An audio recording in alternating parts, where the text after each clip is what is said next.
ये नागरिकता कानून का विरोध है ही नहीं। इनको ये फ्रस्ट्रेशन है कि 370 एब्रोगेशन हो गया, इनको ये फ्रस्ट्रेशन है कि राम मंदिर के फेवर में जजमेंट आ गया, इनको ये फ्रस्ट्रेशन है कि ट्रिपल तलाक के खिलाफ ये लोग कानून ले आए। कोई नागरिकता कानून का विरोध नहीं है। कोई भी पढ़ा लिखा इंसान अगर सिटीजनशिप अमेंडमेंट एक्ट उठा के पढ़ ले, मैंने आपको क्या बताया कि सिर्फ उनको बेचारों को 5 साल का रिलीफ दिया गया है और उनको कोई स्पेशल प्रिविलेजेस नहीं दिए गए हैं। हमारे संविधान में उनको माइनॉरिटी का दर्जा दिया गया ना, उनके भी राइट्स प्रोटेक्ट किए गए ना, तो वही राइट्स जब आपको मिलते हैं तो वो आपको कॉन्स्टिट्यूशनल लगते हैं, और वही राइट्स अगर दूसरे परसिक्यूटेड लोगों को मिलते हैं तो वो आपको अनकॉन्स्टिट्यूशनल लगते हैं। अगर ये नागरिकता कानून का विरोध है, बस अल्लाह का नाम रहेगा, इस तरह की वो नात पढ़ रहे हैं, गाना गा रहे हैं, तेरा मेरा एक ही रिश्ता ला इलाहा इल्लल्लाह, ये क्या है? आप मुझे बताइए, नागरिकता में अल्लाह कहां से आ गया? नागरिकता में रसूल कहां से आ गए? नागरिकता में इस्लाम कहां से आ गया? यूनाइटेड नेशन की माइनॉरिटी की डेफिनेशन पढ़िए जाके, नंबर्स के हिसाब से आप माइनॉरिटी कहलाने के लिए क्वालिफाई भी नहीं करते। आप माइनॉरिटी स्टेटस धर्म के आधार पर इस्तेमाल कर रहे हैं। इतना ज्यादा मैं कहती हूँ कि इस देश में क्या हम लोगों ने अनपढ़ों की फौज तैयार करी है। यहीं पे मैं बोलती हूँ कि वो जो अंग्रेज लॉर्ड मैकॉले आए थे, हमारा पूरा एजुकेशन सिस्टम खराब कर गए थे। क्या हम लोगों ने, ये यूथ, ये पढ़े लिखे हैं, ये यूनिवर्सिटी के छात्र हैं, छात्र कहलाने लायक भी नहीं है। Please, I am sorry, I am ashamed. अगर आप क्रिमिनल एक्ट करेंगे और आप एक क्रिमिनल की कैटेगरी में आएंगे तो माफ कीजिएगा, पुलिस हॉस्टल में भी घुस के मारेगी, मेस में भी घुस के मारेगी, लाइब्रेरी में भी घुस के मारेगी, जहां छुप के बैठे होंगे वहां घुस के मारेगी। देखिए, जिन्ना जरूरी नहीं है कि मेल ही हो, फीमेल जिन्नास भी हो सकते हैं, और समझदार लोगों के लिए इशारा काफी है। आप वेस्ट बंगाल में चले जाइए, वहां पे जगह जगह गलियों गलियों में ममता ठाकुर के पोस्टर लगे हुए हैं। नमस्कार, आप देख रहे हैं पब्लिक व्यूज इंडिया। मैं आपके साथ जितेंद्र शुक्ला। बात करेंगे कैब को, जो अब सीए हो चुका है, एक्ट हो चुका है, जिस पे विरोध चल रहा है और विपक्ष द्वारा ये कहा जा रहा है कि सरकार छात्रों के आंदोलन को दबाना चाहती है, छात्रों के विरोध को दबाना चाहती है, और एक तरीके से सरकार लोकतंत्र और लोकतांत्रिक व्यवस्था की हत्या कर रही है।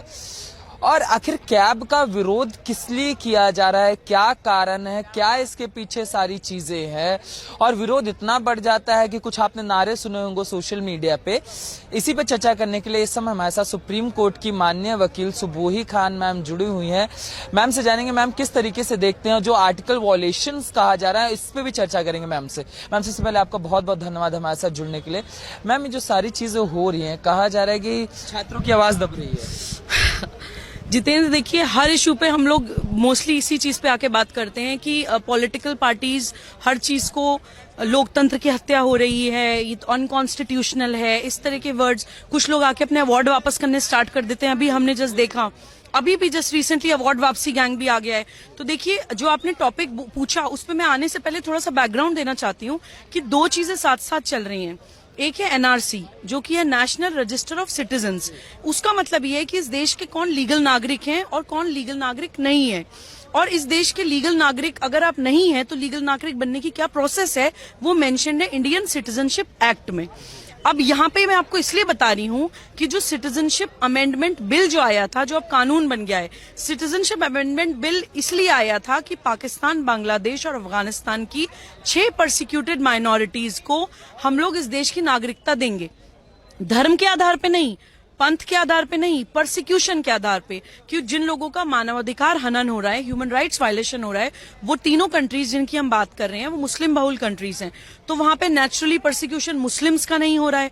तो इस वजह से उन 6 पंथों को हम लोगों ने ह्यूमन राइट्स के बेस पे नागरिकता देने का फैसला लिया।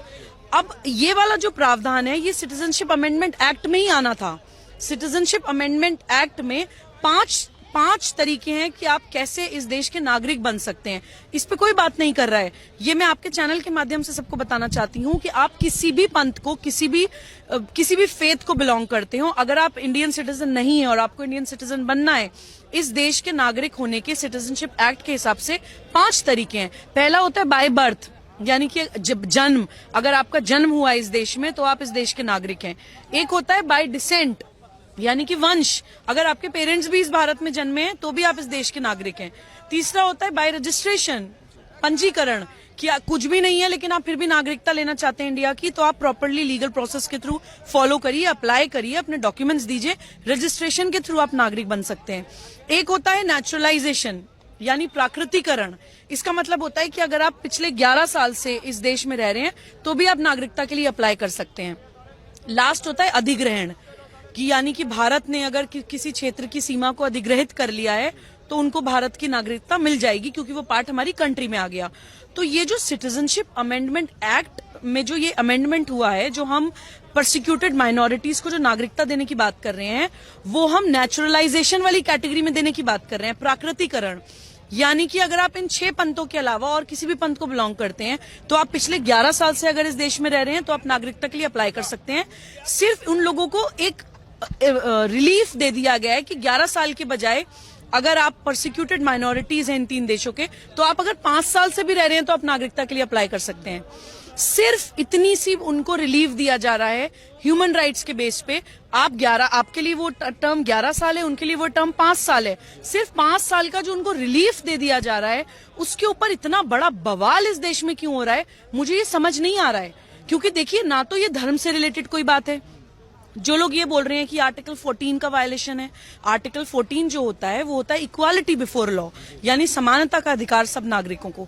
तो इसमें इक्वालिटी किसकी कहां जा रही है?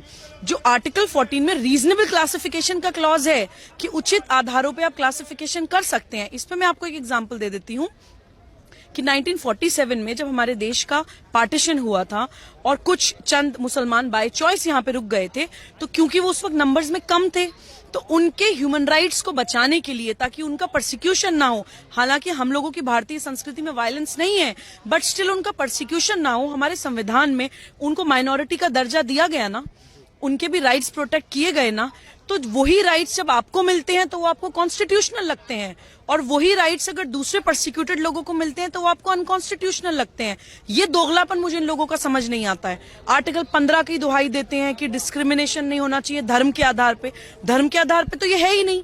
जैसे मैंने आपको पहले बताया कि जिनका मजहबी अत्याचार हुआ है उन इस्लामिक कंट्रीज में या उन मुस्लिम बहुल कंट्रीज में, उन लोगों को ह्यूमन राइट्स के बेस पे दिया जा रहा है। तो आर्टिकल 15 का भी वायलेशन नहीं है। बोल रहे हैं आर्टिकल 21 का वायलेशन है। आर्टिकल 21 होता है राइट टू लाइफ। आप एक बात बताइए, आर्टिकल 21 का वायलेशन क्या किसी को नागरिकता देना, क्या उनको नागरिकता मिलने से आपका कोई राइट टू लाइफ वायलेट हो रहा है? आप क्या बात करते हैं? राइट टू लाइफ तो आप वायलेट कर रहे हैं। जो आप लोग सड़कों पे उतरे पड़े हैं, आप बसें जला रहे हैं, आप पथराव कर रहे हैं, आप पुलिस के साथ मिसबिहेव कर रहे हैं, आप जो है किस तरह के